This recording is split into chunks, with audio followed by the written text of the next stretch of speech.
Speaker గారిని వేదిక మీద నుంచి కోరుతా ఉన్నాను. బహిరంగంగా బీఆర్ఎస్ పార్టీ బీఫామ్ మీద గెలిచి ఇవాళ నేను కాంగ్రెస్ పార్టీలో జాయిన్ అయినా నేను కాంగ్రెస్ పార్టీ శాసనసభ్యునని సంజయ్ గారు చెప్పారు. వెంటనే సంజయ్ని మీరు డిస్క్వాలిఫై చేయాల్సిన బాధ్యత స్పీకర్ గారి మీద ఉన్నది అని చెప్పి ఈ సందర్భంగా తెలియజేస్తా ఉన్నాను. మీరేదో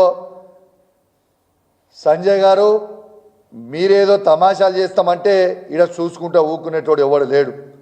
ఖచ్చితంగా బీఆర్ఎస్ పార్టీ బీఫామ్ మీద గెలిచిన వాళ్ళని అడుగున అడ్డుకుంటాం, అడుగున ప్రశ్నిస్తాం. ఇలా ప్రజల పక్షాన ఉండకుండా సిగ్గుశరం లేకుండా ఇలా సంజయ్ గారు పైసల కోసం అమ్ముడు పోయి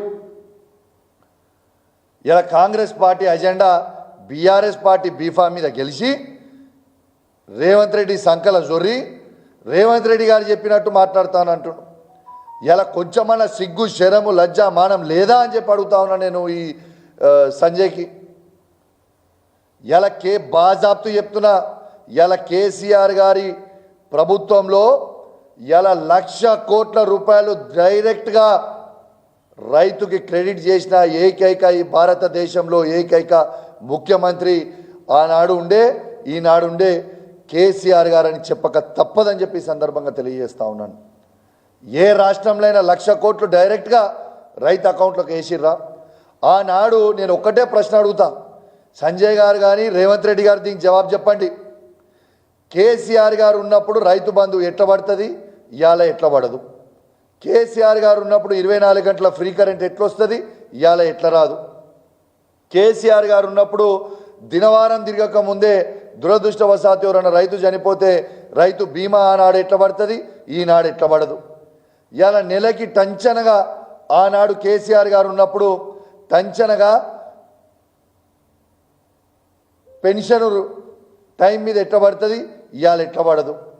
ఆనాడు కేసీఆర్ గారు ఉన్నప్పుడు టైం మీద కళ్యాణ లక్ష్మి ఎట్లా వస్తుంది, ఇవాళ ఎట్లా రాదు?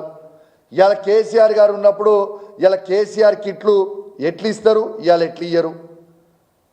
ఆనాడు కేసీఆర్ గారు ఉన్నప్పుడు న్యూట్రిషన్ కిట్లు ఎట్లు ఇచ్చిర్రు, ఇవాళ ఎట్లు ఇయ్యరు? కేసీఆర్ గారు ఉన్నప్పుడు కంటి వెలుగు ఎట్లా నడిచింది, ఇవాళ ఎట్లా బంద్ అవుతాయి? ఇవన్నీ మేము అడుగుతుంటే దివిట్లకి సమాధానం చెప్పలేక మా మీద దాడులు చేస్తాం, మా మీద కేసులు పెడతాం, మిమ్మల్ని బెదిరిస్తాం అంటే ఇక్కడ భయపడేటోడు ఎవ్వడు లేడు అని చెప్పి కూడా ఈ సందర్భంగా రేవంత్ రెడ్డి గారు చెప్తా ఉన్నాను. బిడ్డ రేవంత్ రెడ్డి గుర్తుపెట్టుకో, నీ మెడలు వంచి నువ్వు ఏవైతే 6 గ్యారెంటీలు ప్రజలకు ఇస్తా అని చెప్పినవో ఆ 6 గ్యారెంటీలు నువ్వు ఇచ్చే వారికి నేను ప్రశ్నిస్తూనే ఉంటాం. నీ 420 హామీలు నువ్వు ఏవైతే ప్రజలకు ఇస్తామని హామీ ఇచ్చినవో అవి ఇచ్చే వారికి నిన్ను ప్రశ్నిస్తూనే ఉంటాము అని చెప్పి సందర్భంగా తెలియజేస్తా ఉన్నాను. ఇవాళ నువ్వు కేసులు పెట్టి ఈ పోలీసు వాళ్ళని వందలాది మందిని పెట్టి మమ్మల్ని బెదిరిస్తే ఇలా భయపడేటోడు ఎవ్వరు లేడు. ఇవాళ నేను ఒక్కటే అడుగుతా ఉన్నాను, ఇవాళ నేను ఆ రివ్యూ మీటింగ్కి బాజాబ్తు నేను ఒక శాసనసభ్యునిగా ఇవాళ బాజాబ్తు ఒక శాసనసభ్యునిగా ఇన్విటేషన్ ఇస్తే ఆ మీటింగ్లకు పోయినా. ఇవాళ మంత్రుల ముంగటనే గొర్ర 100 మంది పోలీసులు నేను ప్రశ్నలు అడుగుతున్నందుకు రైతుల పక్షాన నిలబడుతున్నందుకు నన్ను గుంజుకొని పోతుంటే మీరు ఎందుకు ప్రశ్నిస్తలేరు? ఇది చేయడం మీరు తప్పు అని మంత్రులు ఎందుకు ఆపుతలేరు అని నేను అడుగుతా ఉన్నాను. బరాబర్ మేము అడుగుతాం, అడిగితే జవాబు చెప్పుర్రి.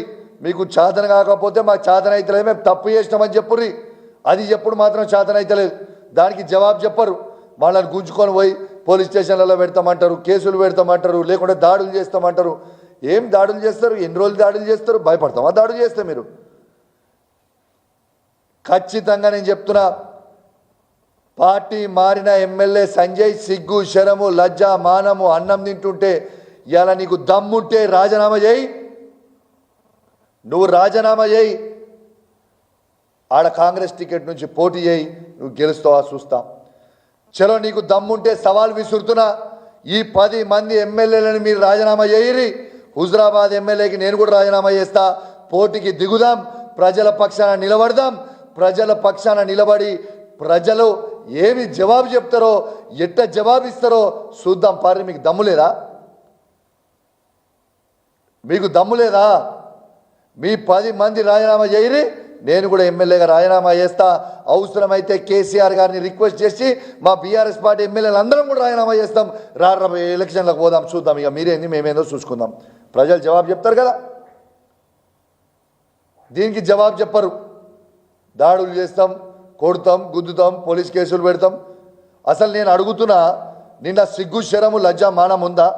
మా యాదాద్రి భువనగిరి జిల్లాలో మా పార్టీ ఆఫీస్ మీద దాడి చేస్తారా? తెలంగాణ తెచ్చిన కేసీఆర్ గారి ఫోటో తీసుకొని కింద కొడతారు రేవంత్ రెడ్డి గారు. సిగ్గుందా? చావు నోట్ల తలబెట్టి తెలంగాణ తెచ్చిన కేసీఆర్ గారి ఫోటో తీసి కింద ఎట్లా కొట్టబుద్ధి అయింది మీకు?